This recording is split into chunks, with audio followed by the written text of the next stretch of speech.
Hi, everybody.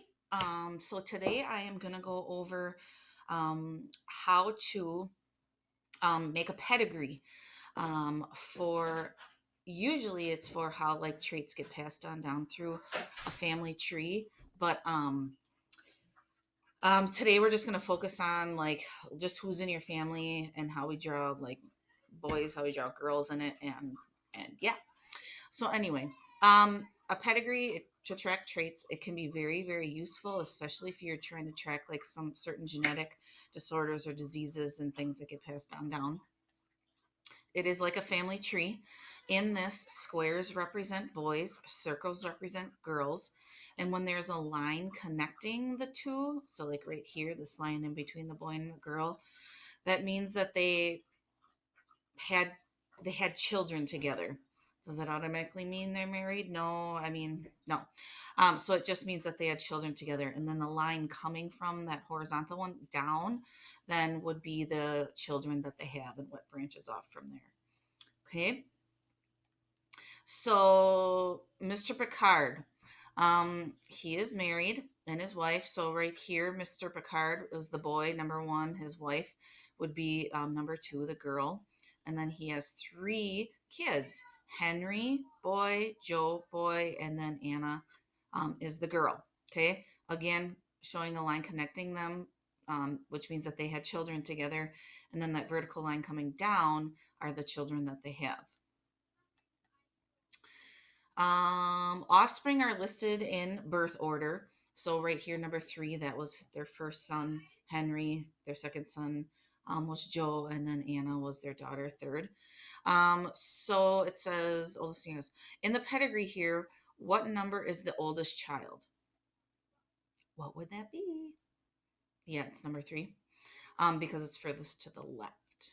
And then is the youngest a boy or a girl? So youngest right here would be number five, and a circle means girl. Yes. Um, oops. Look at the pedigree here. Don't worry about like shading. Yeah, because we're gonna get to that tomorrow on showing how traits get passed through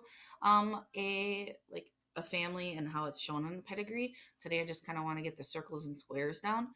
But how many girls are there in this pedigree? So when I look, I'm just looking for the circles.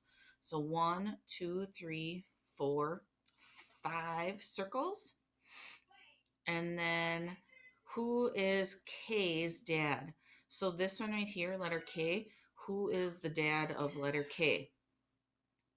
If I go back up to the vertical line of where it's connected to, letter C, because it's above K. And then how many kids do A and B have? So this is A and B. How many kids do they have? One, two, three, four kids A and B would have.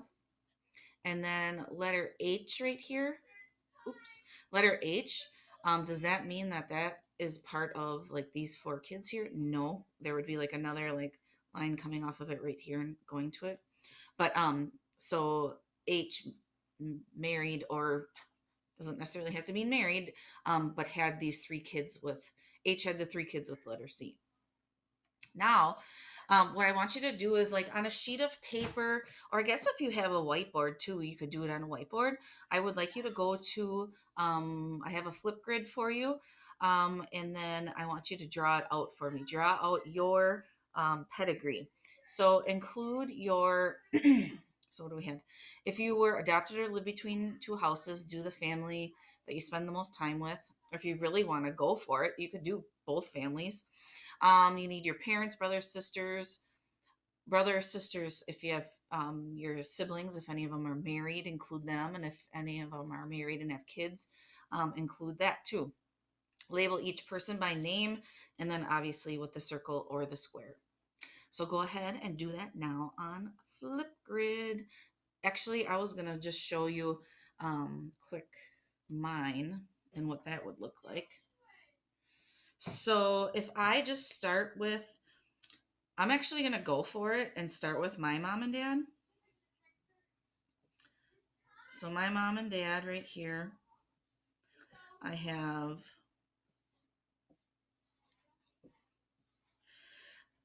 three, or there's three of us girls, so I have two sisters. Just going to give this some more space. Actually, I keep screwing this up. So I have three sisters, and we are all married. My older sister right here. So this is my mom and dad. This is my sister. This is Melissa. This is me. My sister Maureen. Okay, I don't need to write their names out, but whatever. So my older sister Melissa, she is married, and has a child, one child, and it's my nephew William, and she's married to Tim. I am married to my husband Dave. Sorry, I'm getting a little skinny right there because I had to squeeze it in. And I have two kids, so Noah and then Hannah. And then my younger sister, Maureen, is also married to Sam, and they have two kids, Colin and Ellie. So this is what our pedigree would look like if we're just doing like boys and girls. And right here you can see there's 1, 2, 3 generations that I have on here for this. Obviously, could I do more, like in even like before my mom and dad? Yeah, that's where the stuff kind of gets fun, with figuring stuff out in family tree. And if any of that interests you, like on the ancestry.com, or I don't know, whatever else that is, um, that's what they'll use to help make a family tree. So you need to go do that now on Flipgrid, and I can't wait to see what your pedigrees look like. Okay, I am done for now. I gotta stop this. Bye.